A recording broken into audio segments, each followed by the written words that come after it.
channel YouTube Mas dan Ember. Kisah Nabi Ibrahim ditegur Allah. Nabi Ibrahim adalah sosok yang memiliki julukan bapaknya tamu di Makkah. Karena dari pagi, siang, sore hingga malam, ia selalu makan bersama tamu, tanpa membeda-bedakan. Siapapun tamunya tetap dijamu oleh Nabi Ibrahim.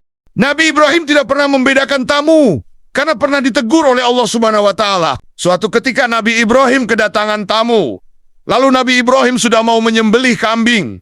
Dilihat dari pakaian tamu tersebut, Nabi Ibrahim mengira bahwa tamu tersebut adalah orang Majusi atau penyembah api.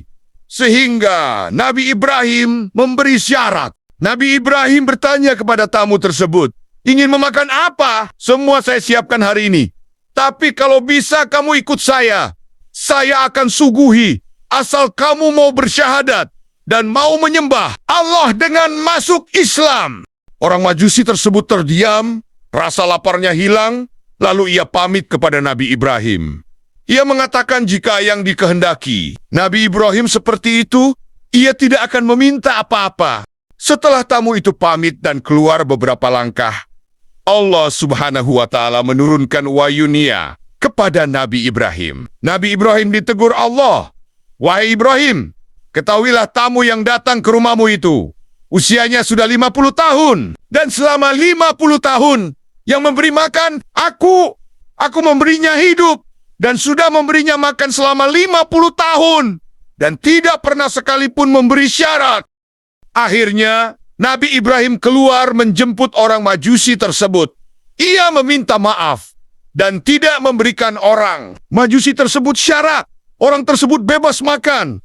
Bahkan jika dihabiskan, tidak apa-apa. Lalu orang Majusi tersebut bertanya kepada Nabi Ibrahim, kenapa berubah? Dan Nabi Ibrahim menjawab, saya baru saja ditegur oleh Allah. Karena Allah yang memberi makan 50 tahun saja, tidak pernah memberi syarat.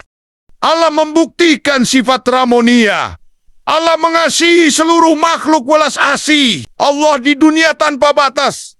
Yang sholat diberi makan, yang tidak pernah sholat juga diberi makan. Yang Islam diberi rumah, yang tidak Islam diberi rumah juga. Malah kadang lebih besar rumahnya.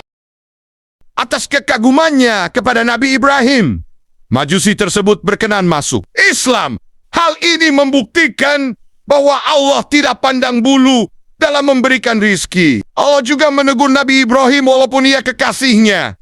Karena bagaimanapun juga ada tindakan Nabi Ibrahim yang harus diluruskan, meskipun itu bukan dosa. Kisah di atas disarikan dari kitab Risalatul Kusyairiyah. Cerita ini juga mengajarkan hikmah. Seorang muslim hendaknya berbuat baik dengan tidak memandang identitas agama.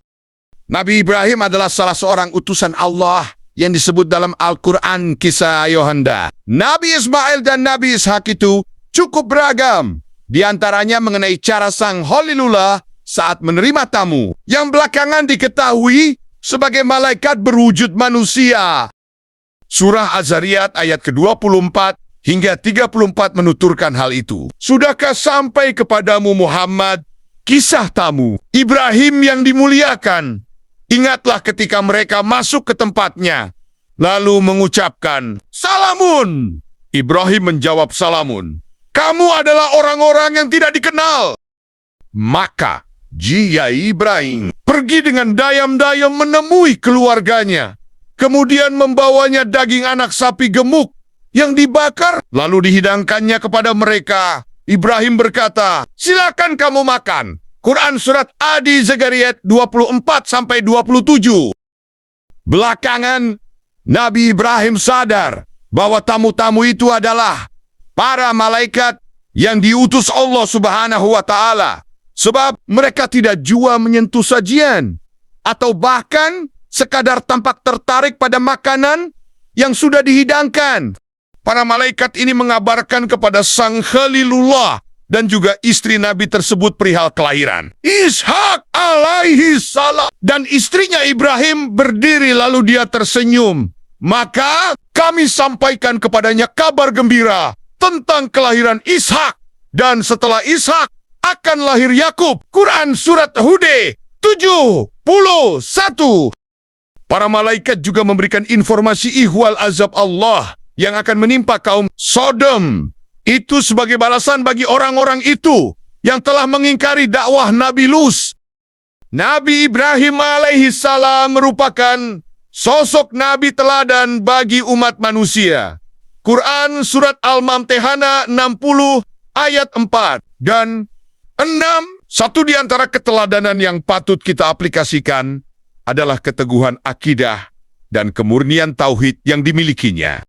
Setidaknya ada 4 hal yang patut kita contoh dari kisah Nabi Ibrahim mengenai pendidikan tauhid. Pertama, teguh mempertahankan akidah. Nabi Ibrahim berjuang meyakinkan kaumnya, yang termasuk ayah dan penguasa pada eranya, Raja Namrud, untuk bertauhid, hanya menyembah Allah SWT.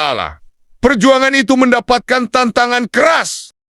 Ayahnya mengancam akan merajam lalu mengusirnya. Quran Surat Al-An'am 6:46. Sementara itu, Raja Namrud menghukum Nabi Ibrahim dengan membakarnya hidup-hidup. Quran Surat Al-Anbiya 21:69.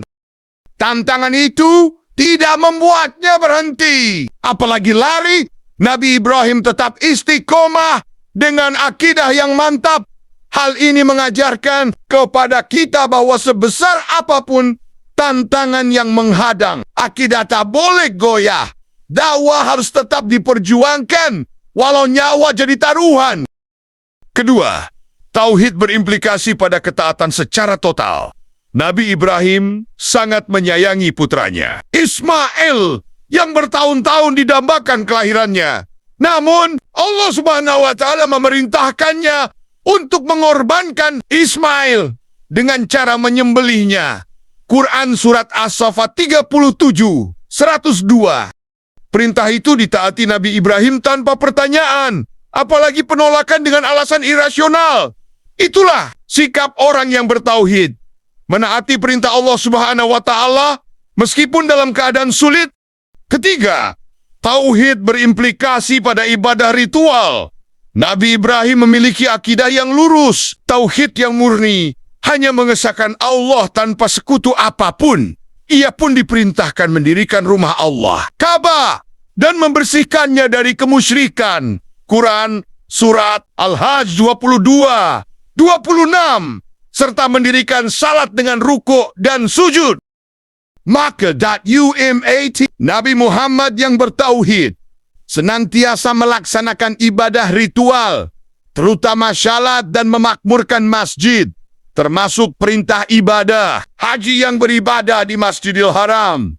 Sejatinya, ketika kembali ke tanah air, mereka menjadi haji mabrur, yang diantara indikatornya adalah mereka mencintai dan memakmurkan masjid. Keempat, tauhid berimplikasi pada kepedulian dan kebaikan terhadap sesama manusia dan alam. Tauhid yang benar adalah mengesah Allah Subhanahu wa Ta'ala tanpa mempersekutukannya dengan apapun. Hanya Allah SWT semata yang menciptakan dan memelihara alam semesta. Itulah kisah Nabi Ibrahim yang ditegur Allah Subhanahu wa Ta'ala karena membeda-bedakan tamunya dan beberapa akidah yang bisa kita ambil hikmahnya. Terima kasih sudah menonton. Semoga video ini bermanfaat. Subscribe, like, share, dan komen